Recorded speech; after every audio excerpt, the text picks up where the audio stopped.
Hello, my name is Chris Wilson with School Security Solutions, or as we like to call it, S3. Before I go any further, I do want to preface, we are not a security company. We do not make security systems, we do not install security systems, and we're certainly not going to try to sell you a security system.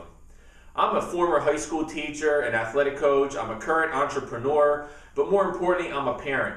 I have two wonderful little girls at the elementary age, and ever since the Newtown, Connecticut tragedy, I've had a very difficult time sleeping and just wondering that when I put my children on the bus, is something going to happen in their school? Is it going to happen right in our backyard? Am I going to get a phone call? Are they going to come home after school? Do you feel the same? Do you feel just as uneasy as I am about turning on the TV? And it just seems like every other day there's something going on with guns and schools and security being breached and just the safety of our children. It seems like for myself, it just keeps escalating. And I've talked to many parents, and I was a former educator, so I've also talked to many current educators right now, and they're just as worried about school security as many of these parents. But when I watch TV and I look at all the issues and I look at the solutions, I'll be honest with you, I'm just not happy with any of the issues they're talking about or any of the solutions because I just don't feel like they're addressing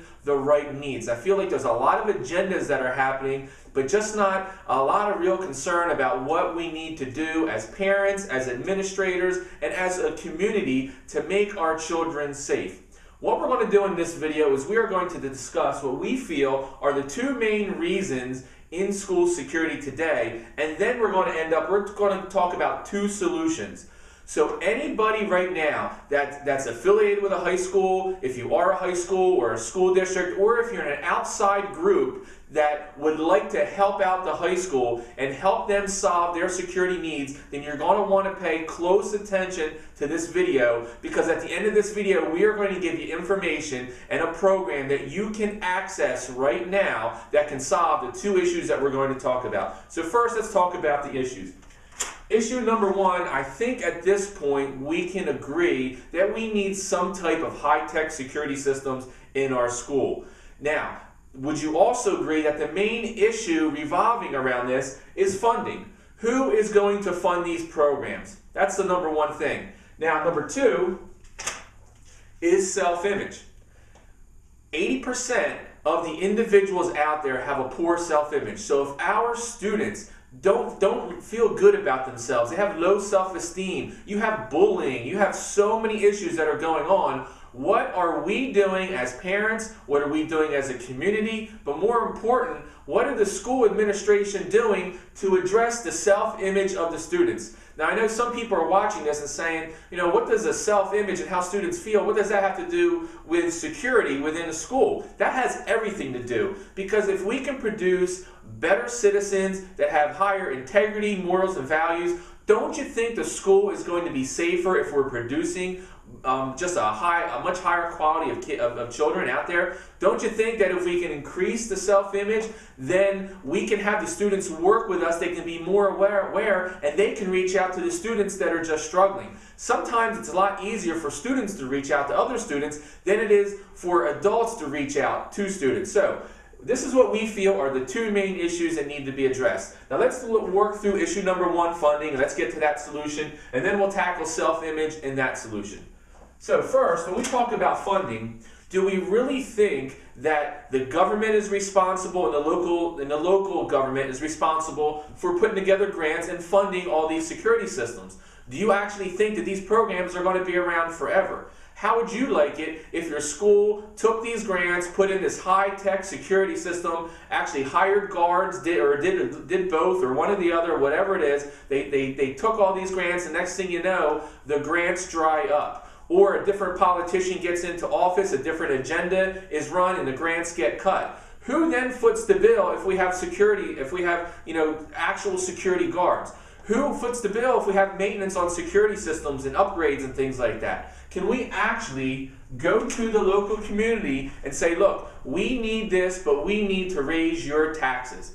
I mean, aren't times tough as it is right now? And on top of that, Aren't there many people in your community that are retired, that are living on fixed incomes, that don't even have any children in the school system? Is it honestly fair for us to go to them and saying, look, you're on a fixed budget, you're already paying high taxes, but you know what, we need to do it, we need you to pay more. So, what if we could show you a program where the community, or whatever group it is, whether it's a particular high school or a school district or an outside organization that steps up to the plate and says, you know what, we want to do something ourselves, and what if that organization could come up with a way to 100% fund any security needs that they need from now till kingdom come, whether it's hiring guards, whether it's putting in high-tech security systems, or if it's additional programs. What if it could be 100% fully funded without government grants and raising local taxes? Would that interest you? Now let's talk about issue number 2, self-image.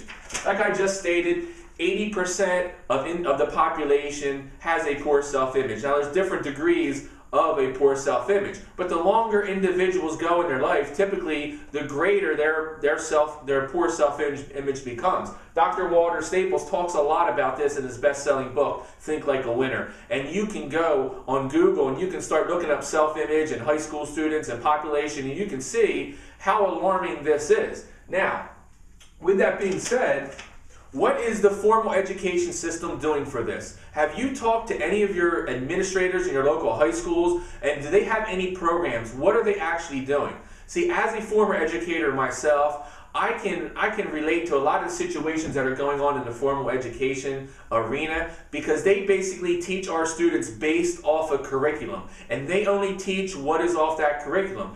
And basically what's taught on all these curriculums are the academics: math, science, English. Okay, now teaching math, science, and English, does that actually address self-image, raising students' self-esteem and their confidence and their outlook in life and being better citizens? Now, I can also sympathize with the administrators because their hands are tied. Because even if they want to implement things, it's very difficult because it's not in the curriculum. And then you have guidance counselors, and I feel really bad for them because the high school I was at had about 1,000 students. There were 4 guidance counselors. And do we honestly think that 4 guidance counselors can go out there and help 80% of the population in the school and to address any concerns? And then on top of that, their hands were really tied because there weren't any programs that, any classes or any curriculums that addressed this. Because at the end of the day, it wasn't in the curriculum of the state. So can you start to see how this is a big concern? We talk about bullying, we talk about cyberbullying, we talk about, kids just don't have the confidence, they just don't believe in themselves. We do a lot of talking, but have you seen any solutions whatsoever? So, what if we could show you a way to have a curriculum that addresses not only the self-image and self-esteem and confidence, but teaches them success principles, teaches them how to write goals, how to overcome fears, how to deal with setbacks and challenges, and deal with and build your character and integrity and all that? What if we could have a program, and that program could actually produce dollars that would fund the security system 100%? In fact, what do you think about this? What if we take $1 and we have it work 2 ways? We have it educate our students and help them become better with a curriculum, which will help out the formal education system, and also all those guidance counselors that are just working their tails off and really trying to address this issue. But then what if that same dollar can go and fund the schools 100%? Would you be interested in gathering information about a program that you can implement right now? It's here, it's up and running, and it addresses this, and we're talking about funds anywhere from $50,000 a year on the low end to over $500,000 a year. That's what we're talking about. And it's very simple. So now, this is what you need to do at this point. If you want to gather information, put your information in below, click submit, and you're going to get access to the next step of detailed information. In fact, it's going to be about a 3 or 4 video series, and there's also ebooks that complement those videos that you can download and print, and you can gather all your information in bits and pieces. And at the end of that, after you've done your research, you can say, you know what? We want to start developing a couple $100,000 a year to start putting these systems in, and we want to fund it ourselves. And we also want to be progressive. We want to start to change the culture within our school. Because don't you agree, at the end of the day, that's what we have to do, not only in society, but it has to start with our schools. We have to change the culture. It's not going to happen overnight, but we can make a decision overnight to start addressing it. I want to thank you for taking time out of your busy schedule. My name is Chris Wilson with the S3 program. Have a great day.